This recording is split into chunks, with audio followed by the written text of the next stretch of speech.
Welcome back to another episode of the Blue is the New White podcast. Our guest today is only 29 years old, but is a very successful business owner in the world of restoration. Eduard Mirzoian shares his journey with us today, from his parents immigrating from Armenia when he was only 6 months old, to his experiences in high school, life in and after college, and eventually working with his father all the way to owning his own restoration business. So listen in to hear a ton of actionable advice and real-life insights from Eduard, from the experiences, wins, and losses on his path to success. Don't forget to subscribe to this channel and on our website at bitnw.academy to receive all the latest updates. You can now find this podcast on iHeartRadio, SiriusXM, and Pandora. As always, we rely on word of mouth from our listeners to further the mission. So if you enjoy this episode, please do us a favor. Take a minute to rate it, review it, and share it. The future generations of tradespeople and blue-collar business owners depend on it. They depend on you.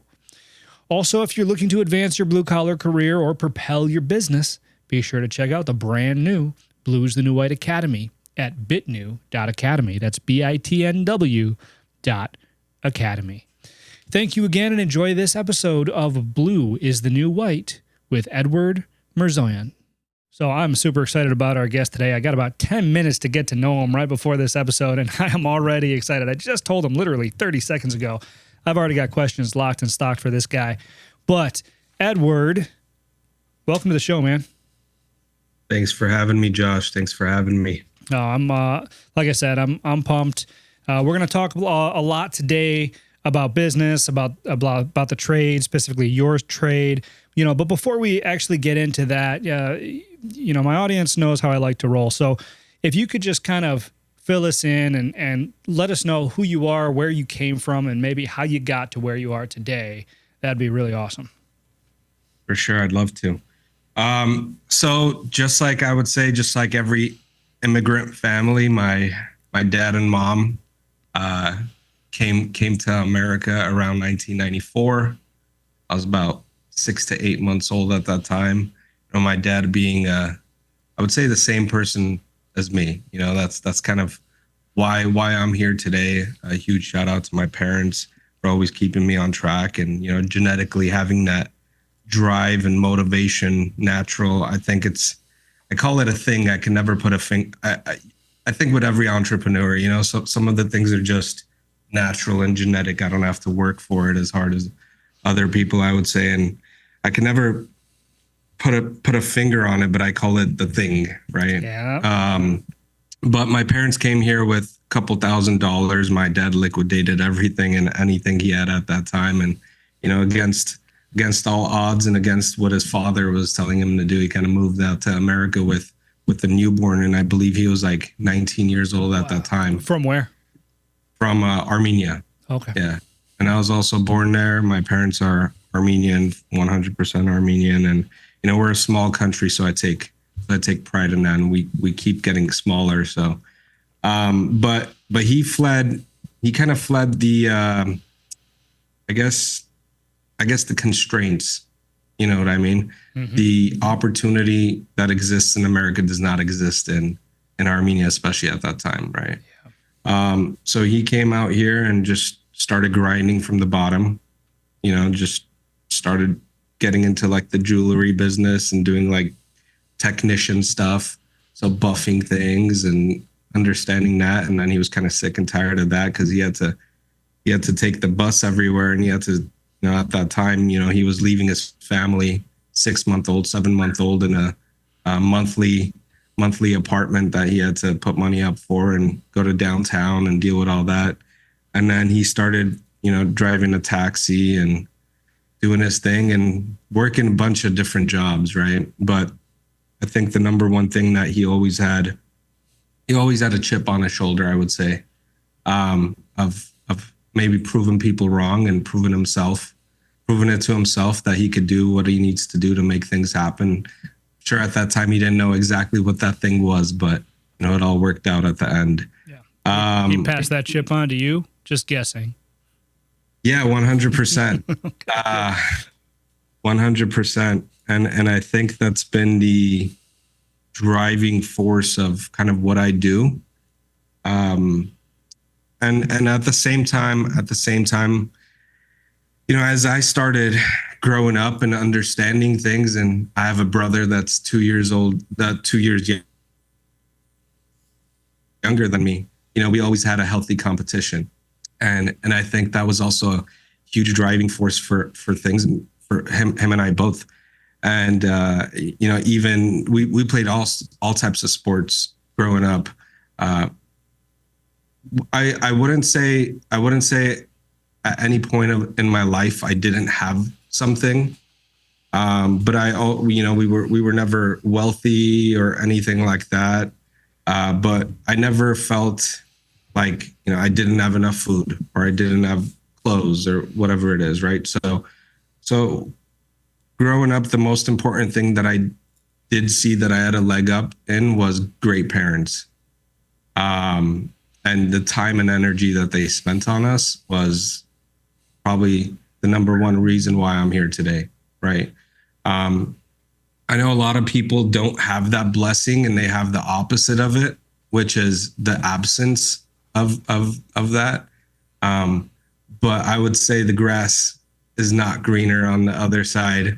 What I mean by that is I had the pressure and the surveillance, the constant expectation, to always do better. And I'd say a lot of people would crumble under, the expectations and standards that I think at this point, rose against and risen past. But growing up, played a lot of sports. I have this thing where once I get something in my head, I'm sure just like every other successful person, I cannot sleep, and I know I got that from my dad for sure. So I started working when I could legally work, and even a year before then. After that point on, it was just like I was proving to myself and my parents that thank you for everything that you've done, but I kind of got it from here, right? So my first job, I got fired from my first job. Actually, it was at Yogurtland. So they hired me at Yogurtland. I was wearing the green little polos, and I got in trouble for giving away too many free things to people. I did the same thing at Best Buy, dude. They had the stamp cards. They had the stamp cards, so they had just rolled that thing out. So I got hired, and 3 months later, the owner of which I'm sure if I was him, I would have fired myself too. But 3 months later, he comes in and he's like, we have so much volume, but we have less profit. And then he looks into it, and I'm just like, one guy's buying a cup of yogurt, and I'm stamping his card like 4 times, right? So then they were like, unfortunately, we got to let you go. So after that, I was living in Vegas at that time. So I grew up half of my life in LA, half my life in Las Vegas.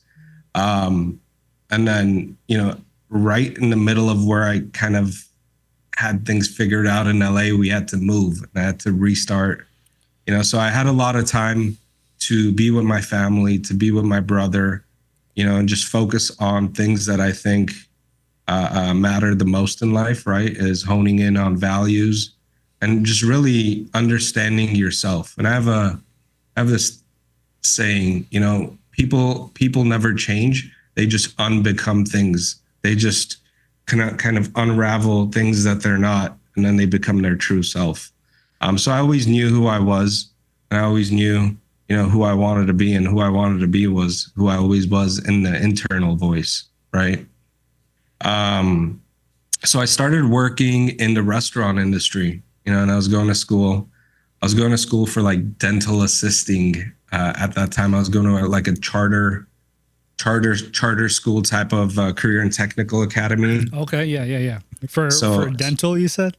Yeah, for dental. So I wanted to be a dentist. Oh, right on. Okay. It's probably not what I wanted to be. It was what my parents wanted me to be. You know what I mean? Well, it sounds like you unbecame that. So you're doing all right. Yeah. So I started doing my internships in high school and stuff like that. I senior year, junior year, I never did a piece of homework. So I'm surprised on how I just made things happen. You know what I mean? Yeah, no, I get it. I'm right there with you, bud. Yeah. So middle school, I was getting suspended, not for doing anything crazy, but being the class clown. not paying attention, driving teachers crazy, suspended. And then high school, I got like expelled at the end on the very last day. And, I just had like a pretty social and sporty high school and middle school career. I played hockey for a long time and played soccer for a long time also. But the main thing was, I was staying out of trouble in like the real world trouble. Sure. But I was getting myself in trouble because I wasn't interested in kind of like the standard education. Sure. Nothing was interesting because most people, aren't really passionate about what they're doing. But when I did run across a person or a teacher that was passionate about what they were doing, that to me was life changing. Some of those classes that I took, like I went to UNLV also, but I never graduated. I'll get into that. But I started just working real hard. You're in Phoenix. I was in Vegas. You had that summer heat. I was working a pool job. So I was taking food for some of the outside restaurants. So I would take it from like Venetian all the way to Palazzo, carrying like this huge thing, right? So I was a runner, and then I was a busser, and then got to a point where, my dad was kind of doing his own thing, and he kind of stumbled upon property restoration, which is what we do, which is what I do right now. Your dad stumbled upon that, or you did? Yeah, no, my dad did. So he was at that point, it was the bad times in Vegas where foreclosures and stuff like that. So 2007, 2008. Yeah, around those times where the foreclosures were kind of like at the very lowest, where it slowed down, but it was a horrible time, basically. Yeah. At that time, I don't fully recall like financial things because that wasn't my interest. It was just like, go to school, go to work, go home, right? But he was flipping houses because he had some money from moving to LA to Vegas. You take a huge, completely different economy and finances that you'd be responsible for in Vegas. But he started flipping houses and stuff, and he would come across, all sorts of trades. And he's a super handy guy, and he could figure things out. And growing up, we were, you would play your sports, you would do your work, and any free time we had that he would catch us on, I was either holding the flashlight or getting screamed at or doing something. And, we were always doing something, right, with him. Did you get the Figure It Out training program? That's the one that I got, always. Right? Yeah, it was. Dad, how do I do this? Figure it out. Yeah, it was the Figure It Out. And then when he saw the final result, it was never what needed to be done. So he made a big deal, and we had to redo the whole thing. And now you're the assistant, and he's redoing it. But it always turned out like, he was a strict guy. And at this point at that time, I didn't understand it, right? Sure. But now I 100% do, and that's why I love him so much. But going through that whole restaurant thing, and then he kind of stumbled in property restoration, flipping houses. And at some point he had some health concerns. So he had like a sciatic problem and stuff like that. So it was just kind of overwhelming for him, the property restoration industry, because he's not the best people manager, but he's a good systems and processes, and he could get things done person, right? And what ended up happening is his health stuff and just the overwhelming like management stuff and people stuff, especially in Vegas. You have such a huge melting pot of people. Like, we would hire someone, and a month later they would be back into the state that they came from, like Nebraska, because they lost everything, or drugs or stuff like that. So it was very hard to have leads flow in, but not be able to execute them. And then at some point, I was going to work, and I was doing well in the restaurant industry. I was I was being promoted, like I was going to be a manager at a new location they were opening up and stuff like that. So I thought I was on a track. I wanted to be in the hospitality industry, but funny thing it was I was going to school for computer engineering. um, so at some point, my dad's like, "Look, you guys, I'm giving up on this thing because I don't want to handle any of this stuff. Like people were getting fired, people were quitting, we were getting more work than we could handle, and then health issues and stuff like that." And he kind of just gave me the keys and he's like, "Look, you either learn this shit or this shit's kind of closing down, right?" Yeah. So I kind of took it from there, and Wait, I want to pause. I want to pause right there real quick. I want to ask you something. So when he was like, here's the keys, right? And you're dentist / restaurant manager / computer engineer, right? Yeah. Right.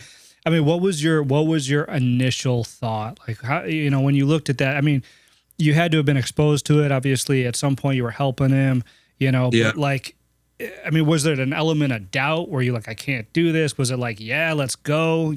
Tell me a little bit about that. Yeah, let me go back. So the dental stuff was in high school, and I quickly figured out that I don't want to be in a small room with someone's bad breath, breaking my back. So I got, when I went to college is when I was like, okay, you know what? I'm gonna go do computer engineering because I really love technology. Like that is one of the reasons why Restores is so successful, I would say. Nice. But I love technology, and at the end of it, when everything comes full circle, that's the space I want to be in. So I was going for computer engineering, and I was doing the restaurant stuff, outside of school. And then I was just seeing success in it. But he was a year or 8 months into his business at that time, was called Dry Tech Restoration. So when he came to me, my first thing was, I know my dad's personality. It's a strong personality. And I didn't really want to be part of the business because I also had that chip on my shoulder where it's like, I want to do my own thing. I wanted to start something from zero and say, hey, look, you know what, Dad, I did it. Yeah. Right? Got something to prove. Yeah, definitely. And that was always the feeling. So I didn't want to take what he had started. Got right. It. And I think that's such a huge thing with kids and parents that are also motivated and driven, that it seems like it's easy, but that's such a mental thing to kind of get over, or someone that's equally driven and motivated to just kind of take something and accept it and run with it. Because at the end, this isn't any way that I think now, but when you're at that age, you're like, do I want that to be part of my story? Yeah. You know what I mean? Yep. I'll let you finish, but once you're done, we've got a lot of similarities there. I'll speak on kind of my experience with the father-son thing, Yeah. But I'll let you finish first. It could either make you or it could break you. Yeah. It depends on the way you look at it, right? Exactly. So when the opportunity came along, my first thing was I don't want to do it. I was making good money. I mean, I'm 29 right now. So at that time, through the restaurant, I was taking home like $75,000, and most of it was in cash. So, I was driving a nice car. I was going to UNLV. I was paying for my own college. It was happening for me, right? And I felt like I was doing it by myself, right? So then he has this thing, which I also have. I'm good at convincing people. So he convinced me, and I'm the type of person, once I'm convinced, and sometimes I have to convince myself, I'm all in, right? Sure. So kind of took it on upon myself to figure everything out. And he has a saying where if you want to know how to do something, you got to do it from the beginning, right? You can't just take what other people are telling you. Sure, you should learn from other people's mistakes, but there's mistakes that you can't put a price tag on it. They're invaluable, right? So with that mentality, I just kind of jumped into it. I started off, we had fired everyone. So all I had was two trucks, a guy that was also from Armenia that couldn't really speak English. So the only way I had to communicate with him was in Armenian, and he was a technician. So he was from the military and he was very handy, right? So I was all about tech systems and stuff like that, but I put all of that to the side at that time. And I had been in professional organizations through the restaurant, and I understood a bit about culture, and what they had going on there had nothing to do with culture, and it was the complete opposite of what I was used to. So, especially in the construction industry. So I hopped into a van, and he would drive. The guy that I'm talking about, the technician, it was just me and him. So other people got fired or laid off. So he would drive, and I would sell jobs, and kind of, I didn't even know what I was doing at that time. I was just every single job, but I'm a fast learner. So every single job, I was picking up one thing, right? And I was picking up another, and it just kind of snowballed into what we have going on now. But first job, I just completely bombed it. Nothing happened, the next job. So the good thing was we had leads though, right? And, we would, at some point, it got to a point 1 month later where we would do the job. We would go, we were a 2-man crew. So we would go sell the job, do the job, and I would do all of the handy and dirty stuff too, right? Initially, I wasn't cutting walls, and I was just the trash guy. So then I was like, okay, well, you're cutting it in that way, and why don't we do it in this? And then we created a system for that, right? We created a system for that, and then every single time we did something new, I found a better way to do it. Yeah. So then I hired another technician, and then I was going to sell the jobs, and they were going to do the jobs behind me. So then I became a project manager, is what we call it in our industry. And then after that, once I conquered the project manager stuff, and what I mean by conquer is like, I only needed a certain amount of time to figure out what is the best way to go about that and create a system behind it, because I understood how important systems are. Because if I couldn't teach someone to do what I'm doing at the level that I'm doing it in, I wasn't going to be able to get out of the field, and that meant that I was not going to be successful, right? Yeah. So I created systems outside in the field. And then when I got back to the office, I had to deal with insurance billing and estimating and stuff like that, and collecting the money now. So initially I was wearing all hats. And then once I started creating systems, I started taking off the hats and giving it to other people. Question on that. Yeah. If you don't mind. So very similar, right? I've had that experience too. Was it your experience that you took something on and you did it to the point where you didn't have the capacity anymore, and that's when you handed that hat off? Like when you found that it was starting to like you weren't starting to do it correctly, or was it before you even reached that point, you just built the system and then took that system and gave it over? Yeah. So I think a big thing, and this is, I keep repeating it, but my dad would always say, you want to learn from my mistakes, and you want to learn from other people's mistakes. So I saw that I don't want to have a heart attack at the age of 35. You know what I mean? And I don't want to get to the point where I'm making the mistake to fix it. So to answer your question, it wasn't when I was at capacity, but it was when I thought I had the best possible system that I could teach someone else, right? Awesome. So I think that was I know that was a huge reason, why I'm able to do what I'm able to do right now. And in the time I was able to do it in, is because I didn't have that ego or that mindset where it was like, no, I'm going to do everything because I think I could do it better than you, or I'm the best person to do it. It was the mentality that I know systems work, and if I could just dig a tunnel and everybody can come through it in the same exact way until we figure out a better way to do it, this is how we're going to do it. With that mentality, I was able to get out of the field and into the office to figure out the systems in the office. But yeah, that's the best way I could answer that. No, that's perfect. That's perfect. Thank you. Appreciate you elaborating on that.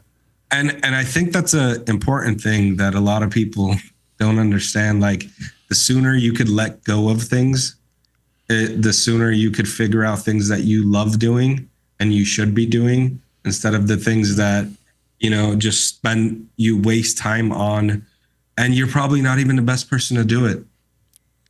Yeah. No, that's really good advice. And, and I want to call out to my listeners, because you're right. That's an incredible takeaway, and I think at the heart of what you said is the goal, right? And the message is the actionable advice. It's not necessarily how you did it, right, for everybody, but the end result should be the same. I could see how in some businesses, right, there would be a challenge with either cash flow or profit margins or something like that, where they had to hold on to it until they couldn't possibly do it anymore, right, in order to build up enough reserves to be able to hire that next person on. It's all dependent on that style of business, but it doesn't change what you said, right? It doesn't change that being able to make that best possible system and then hand it off, because that's still the goal. The goal is to take those hats off, which is, I think, what many business owners fail to do, whether it's because they just don't realize it or they don't think they can. Yeah, and I think every situation is different. There's not a pill to solve it all. But at the end of the day, it doesn't matter what you do. You have to do what I just said, right? Absolutely. And what you just said, right? So the sooner you realize it, the faster and further you'll go. That's right. And if it is a finance thing, what I'm saying, to be clear to my listeners here, is you've got to fix the fucking finance thing. Yeah. That, so you have to do what Edward is saying. Yeah. And if you make that a goal, right? The problem is this: most people don't make it a goal to get out. So if you make that a goal, right, and you slowly start figuring things out to get to that goal, but some people just they're hard-headed, or it's an ego thing, or they don't think, they can't trust people. A lot of people have trust issues, right? And they're not able to, even make that a goal. They're like, it's impossible. In my business, in this business, it's impossible to do that. It might work for you, but I just don't have any luck hiring people. I just don't have any luck with these banks or these credit cards. Or you don't understand what it's like in my industry. It's completely different. Yeah. But at the end of the day, that's why you have all these best practice groups pop up, and there's 3 million people doing 3 million things. And at the end of the day, it boils down to 4 to 5 things that you need to do 100% and all the time and consistently to become, the thought leader, the businessman that you always wanted to be, right? Yep. Or the leader in your industry. So what did I say to you right before we started the show? If it was easy, everyone would do it, right? Yeah. Yeah. And the funny thing is, everybody comes back at the end of the day and they say, well, how did you get here? What did you do that got, it's always the stupid, like it's, when someone asks me that at this point, I'm sure you too, you're like, I just start smiling and laughing, because honestly, I didn't do anything special. I just figure out what I need to do, and I constantly did it. And I try to be the best version of myself that I possibly can to do that task every single day till I had it figured out. It's stupid little things. And it's never one thing, right? Everybody wants that magic bullet, and they're all disappointed every time I tell them, and I'm sure you too, right? There is no magic bullet. It's a culmination of thousands of little things, right? The fundamentals. None of them are special. No, it's all basic. Yeah. And that's what makes it tough, man. And really, you could read all the business books, all the self-help books in the world, and each one of them is going to tell you something different. But at the end of the day, all it comes down to is small, actionable changes every single day. Yeah, and having a goal. Right. And then at some point, derail you, man. Yeah, and then at some point, having a reason, a why. Yeah. Right. Because once you've accomplished some of your goals, you need get to the next level. You need something to keep going. That's exactly right. Yeah. Where were we? So let's see. You started taking off your hats, and then I derailed you. Yeah, started taking off my hats, and then I kind of cemented in my head that these systems are systems and culture is what I need to focus on, and what I was good at. I think my superpower is this. My superpower, and I think every entrepreneur has a superpower. Any good entrepreneur has a good superpower. And if you don't know what your superpower is, you just haven't found out what it is yet, and you need to do some more digging and self-development. But my superpower was taking super complicated problems, or even just any problem, finding the best solution for it, and simplifying it. And with that being said, I was able to create simple systems, nothing complicated, simple systems. And I would always think, dig a hole, don't make it perfect, make it simple, and have just people, run through that tunnel, right? A million times until you can no longer do it because there's too many people doing it, or it needs to be done in a different way. So I started taking off hats, and my brother at that time was not in LA. So he started working with my dad first, actually. So then he went to back to LA to go to a automobile design school. So he's super into cars. He's one of the most technical people I know. So he's the technical guy, and I'm the visionary, and I would say dreamer. And I love working with people and helping people, right, and creating systems to do that. So as I'm taking off hats, he comes back, and now it's my dad's getting healthier and stuff like that. But I've kind of already got the culture thing going, and everyone's happy, everyone feels loose. And at that time, we were using the manila folders, and you would take one project would travel onto like 3 different people's desks, and it was simple, but it worked, right? And then everyone came back, and I was like, Dad, we got to make a push on technology. And that's kind of where the walls came back up, right? Why are we fixing things that are broken? And that's kind of where I got demotivated. Yeah. And at the end of the day, it wasn't my business. It was my business, but it was his business. You know what I mean? And I'm sure you felt that at some point in your life too. And my brother was on board, you know what I mean? We're younger. We saw the value in switching to some of these. At that time, it was like called Dash or whatever. And I had to sell him on this idea. I sold him. And then one day it just kind of clicked. He was like, just do whatever the fuck you want, right? And but there was still that negativity, like it's not going to work. You know what I mean? It's not for us. It's a waste of money. We're doing it this way already, blah, blah, blah. So we made things work, but it got to the point, and we were growing, and we had added like a reconstruction division to our emergency services. So for property restoration, if you don't know, there's really 2 businesses in one, right? You initially do the water, fire, and mold emergency services, and then you have to rebuild the whole house.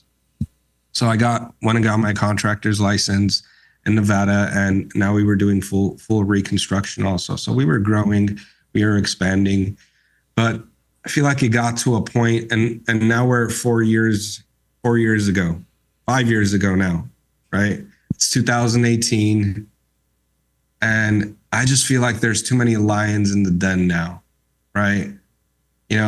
We're all motivated individuals. My dad's a young guy. He turned 50 last year. So he's still motivated, he's still driven, he's still coming up with new ideas and doing new things. And I just felt like we could do more as a family if we weren't all together. That's interesting. It's almost like a bit of an oxymoron, right? But I understand what you're saying.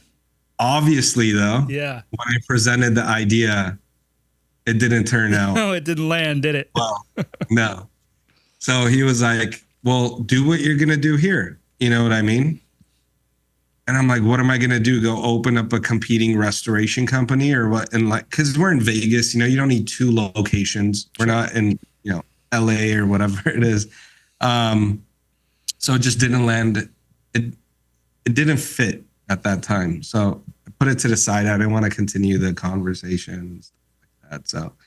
So then in my head, like I said, once I get something in my head, Yep.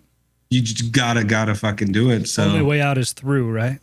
yeah. And I guess again, I'm good at convincing people, and I convinced myself that I want to become a lawyer. So, but the reason why I wanted to become a lawyer was because that meant I could get out of Las Vegas. Sure. I didn't want to become a lawyer, right? So I pitched this idea. I convinced everybody that I want to become a lawyer. I'm going to go 2019. I'm going to go to LA, and I have applied to this school, blah, blah, blah. And I'll do restoration on the side for a little, and then I'll go to law school and blah, blah, blah. So I finally convinced them. So March 13, I packed up 2019, March 13, I packed up my stuff, and all my stuff fit in this little BMW that I had, literally everything that I owned. And it was a small 4-door car. And I was like, what the fuck? I don't have anything. So I just drove, and I knew that when I got to LA, my goal was not to become a lawyer. I just convinced them to let me go. And that was the easiest way without arguing that I could get out of there and, build restores. Right. Wow. So when I got there, I stayed at my grandma's house. I really didn't have any money. So I put like the $25,000 that I had. And then I partnered up with this plumbing company to send me leads, because they were telling me, oh, you know what, we have all of these leads, and they wanted equity in the business. At that time, I didn't know higher level business in that way. Sure, I could manage guys and build systems and stuff like that, but I didn't know anything about.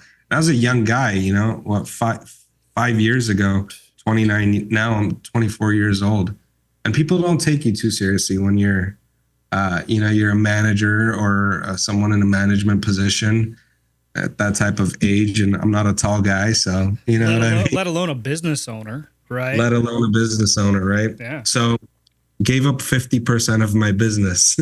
Whoa. Stores for a little, had no windows. They had an office. It was like I would say 4x8 room. Didn't have AC, didn't have anything. But I knew I wasn't going to be in the office too much.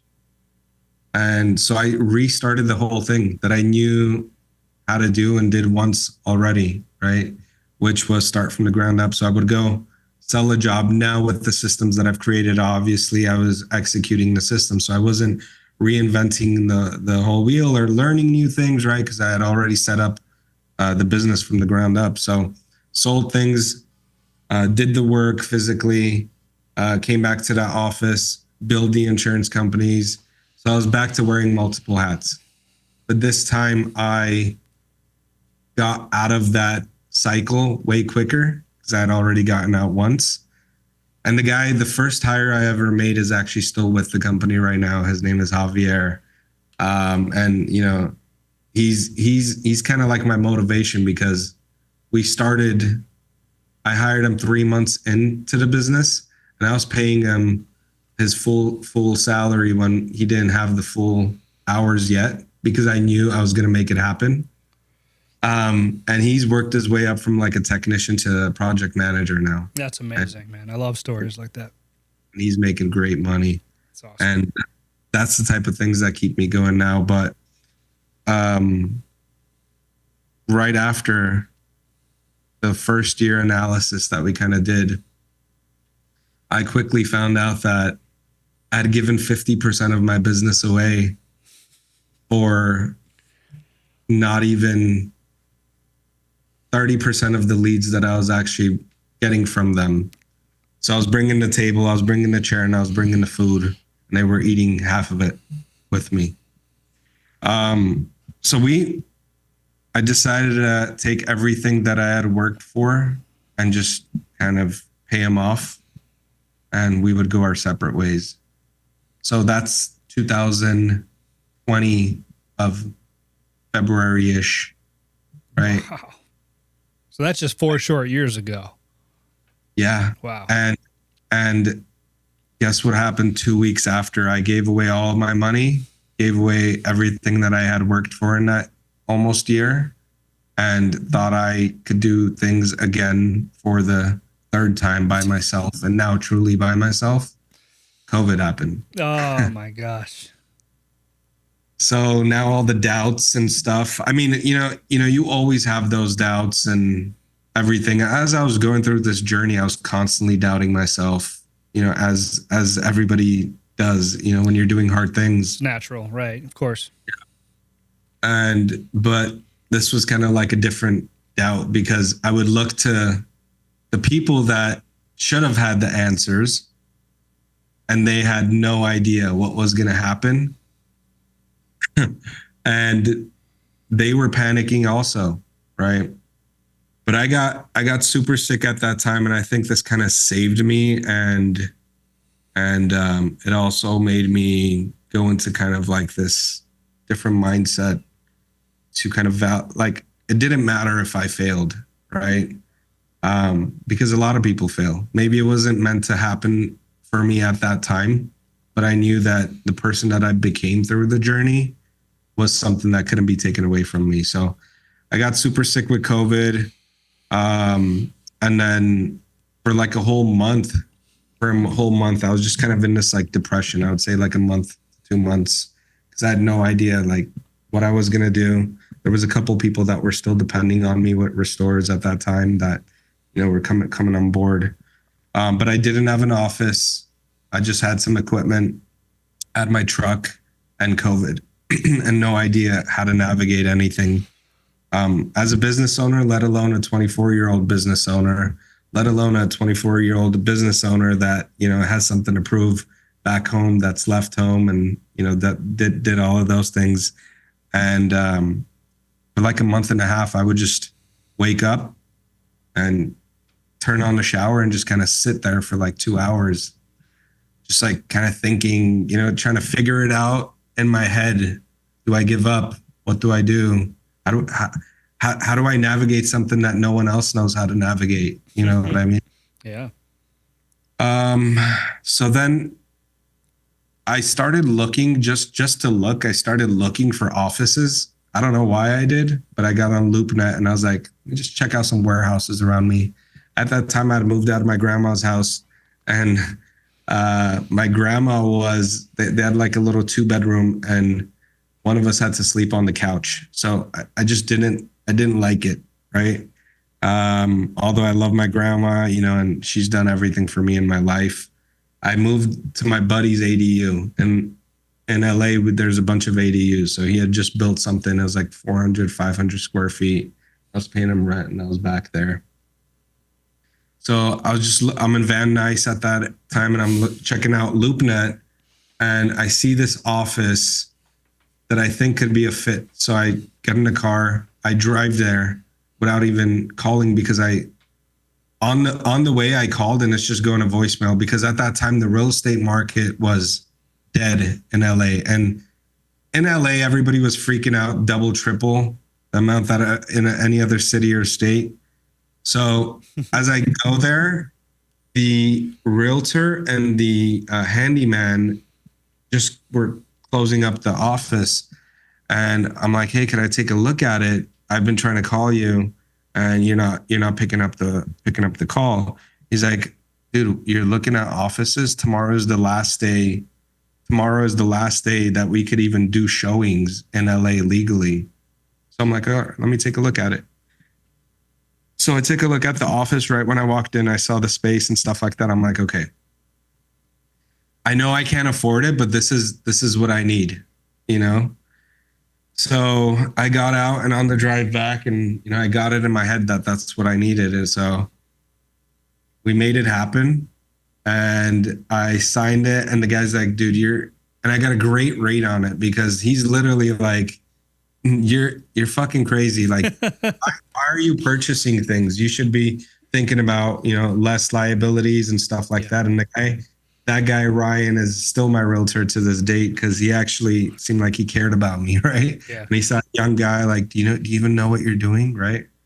So we got things going, and through COVID, like once I stopped listening to, I guess, like other people's negativity and their panicking, and I just didn't pay attention to anything, and I focused on really the news. And the news, and just focused on forget about the environment and economy right now in the current landscape, but what are the things that I need to know to become a good leader and a good business owner, right? And I just started focusing on that, started reading a lot of books, started listening to a lot of podcasts, started watching a lot of movies, and just every single second that I could get, I was exposing myself to positivity, self-development, and things that I sucked at, right? And I slowly started seeing the light at the end of the tunnel. While other people were worried, I was investing in myself and the couple of people that I had at that time. And I just didn't want to die. You know what I mean? Like, I didn't want the business to die. So even if I was going to fail, I was going to fail while trying my hardest not to fail, right? And things just started snowballing. So I was getting a few jobs here and there, here and there, here and there. And I saw the light at the end of the tunnel. And I looked back 1 year later and I'm like, holy shit. We not only did we make it, we grew. So then, obviously the normal course of business, 1 year later, I opened up another location, and I'm really good at putting myself in uncomfortable situations, but I think that's what every business owner should do, right? If you're not growing, you're dying. So I always stretched myself thin, but I knew that once I get to that level, the ceiling, I will make the ceiling my floor, right? I like that. I like that a lot because I got a similar saying, right? It's because people have typically told me all my life that I bite off more than I can chew. My response has always been the same. How the hell else am I supposed to know how much I can chew? Yeah. And my dad would say that to me too. And he would also say, because I would share with him, like, this is happening, this is happening, this is happening. And he's like, it sounds better in Armenian, but it goes like, don't say you're gonna jump,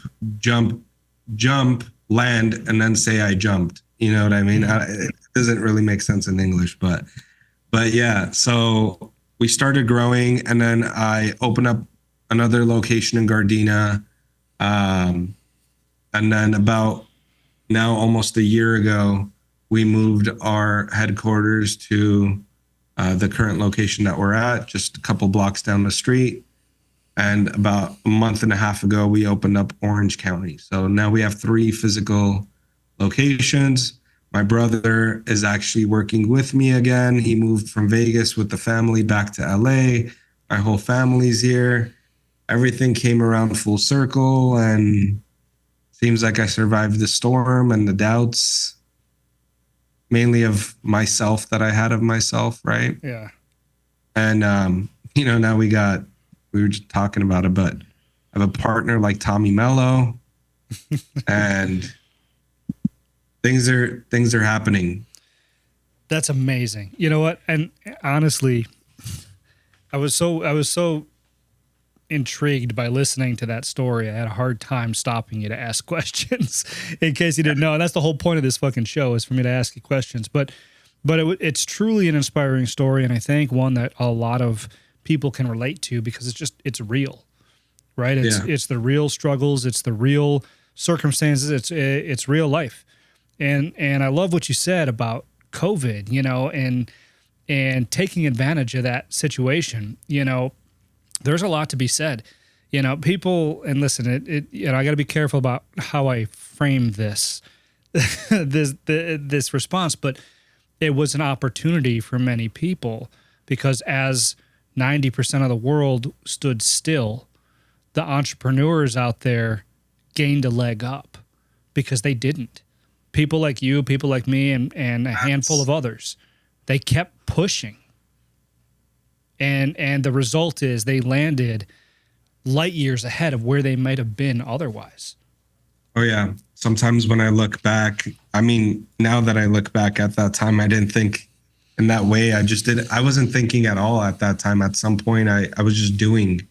Yeah. But now that I look back, if COVID didn't happen, because COVID leveled the playing field. Yeah. Completely. Yep. And if COVID didn't happen, I wouldn't have been able to shine the way that I did. Yeah. I would say. Well, and there's a lot to be said too about the other thing you just said is you didn't really think, you just acted, right? Yeah. That's, people don't understand that, and I could bring this down a road that we're probably not prepared to go down, but there's a lot to be said about working off intuition, right? And listen, I'm a prime example. I can get in my head, right? Like you, if I think about something and sometimes I can't let it go until it's completed, but also sometimes that leads to me overthinking shit. I call it analysis paralysis. Exactly. Right. But then when you finally shut it off, you don't make a decision to go backward, but you shut off the thinking.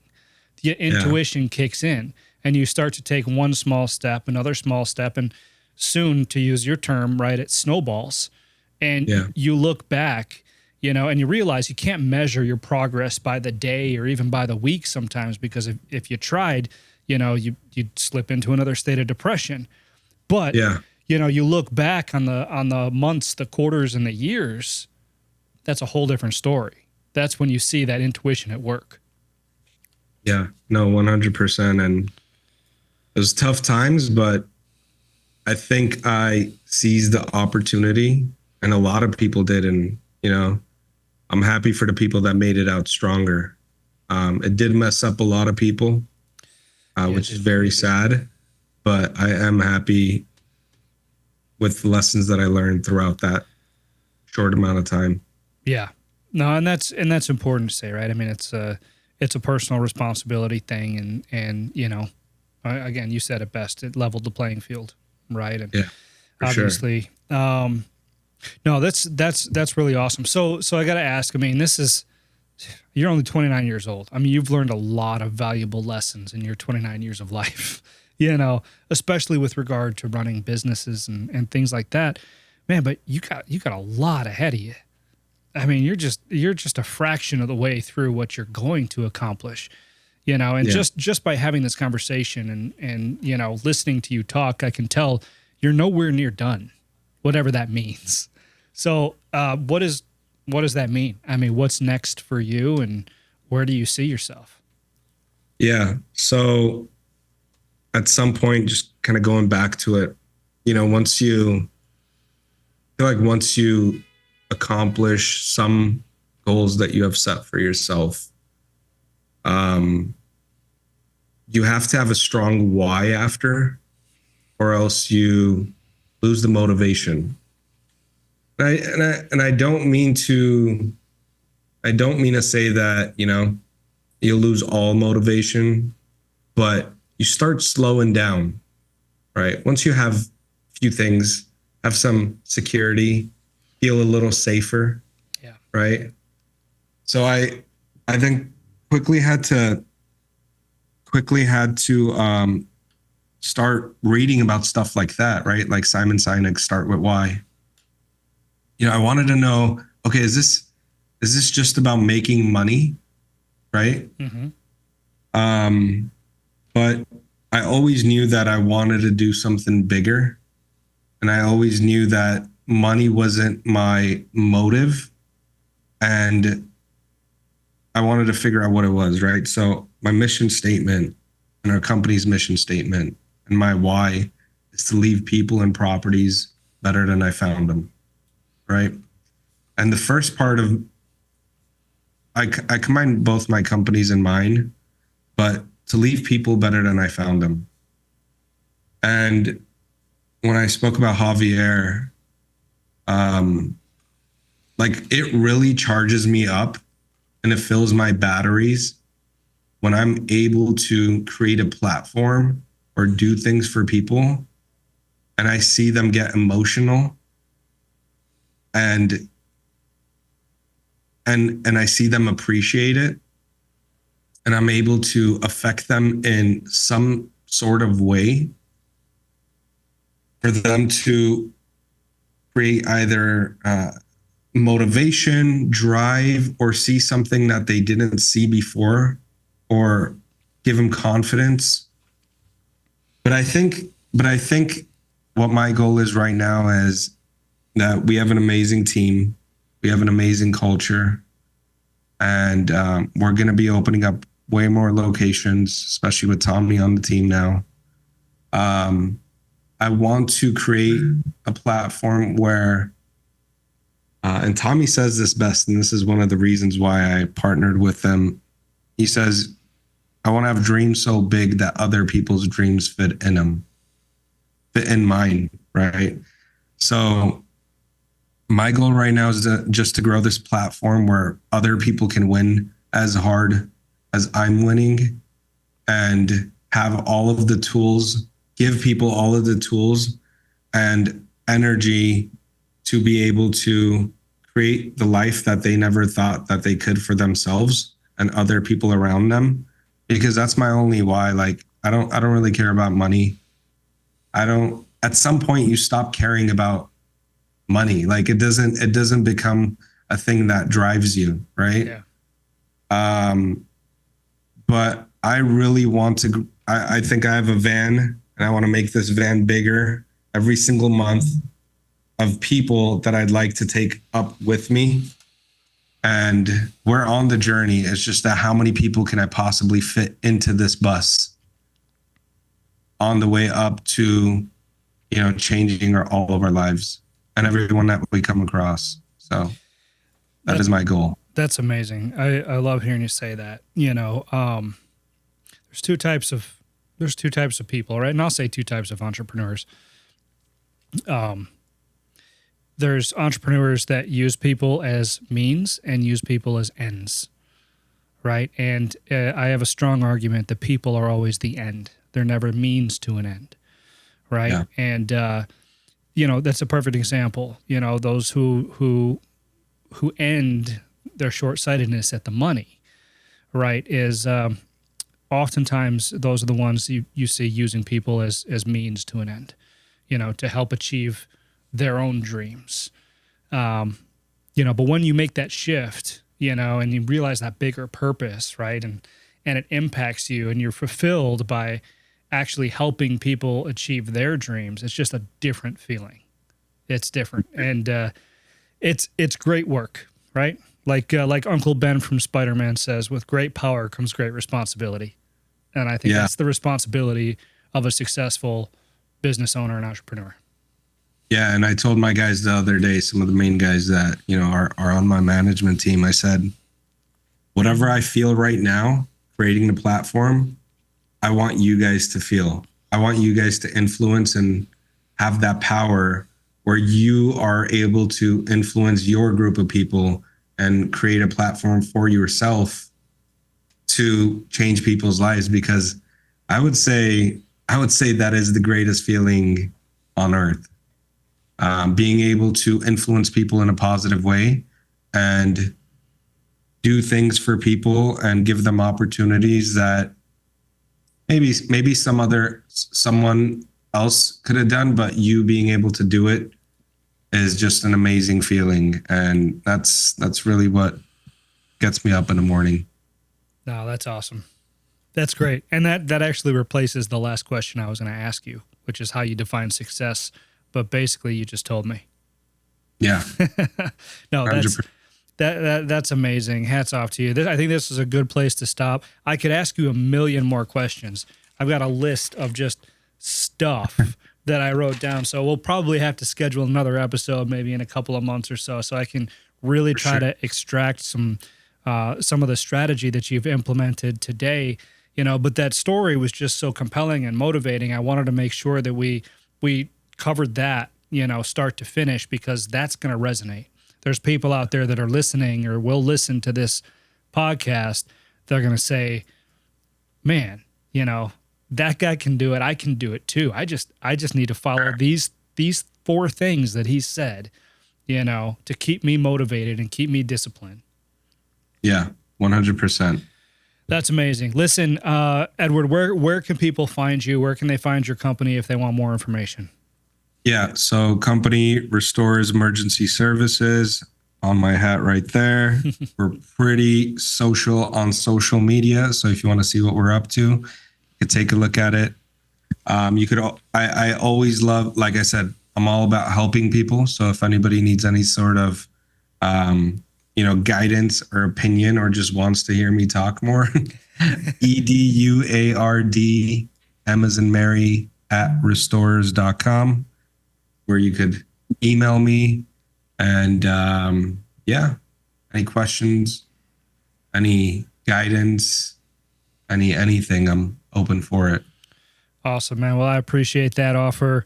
Edward, thanks so much for spending your valuable time here today with us. I know how precious that is. Thank you. All right. Have a good day, bud.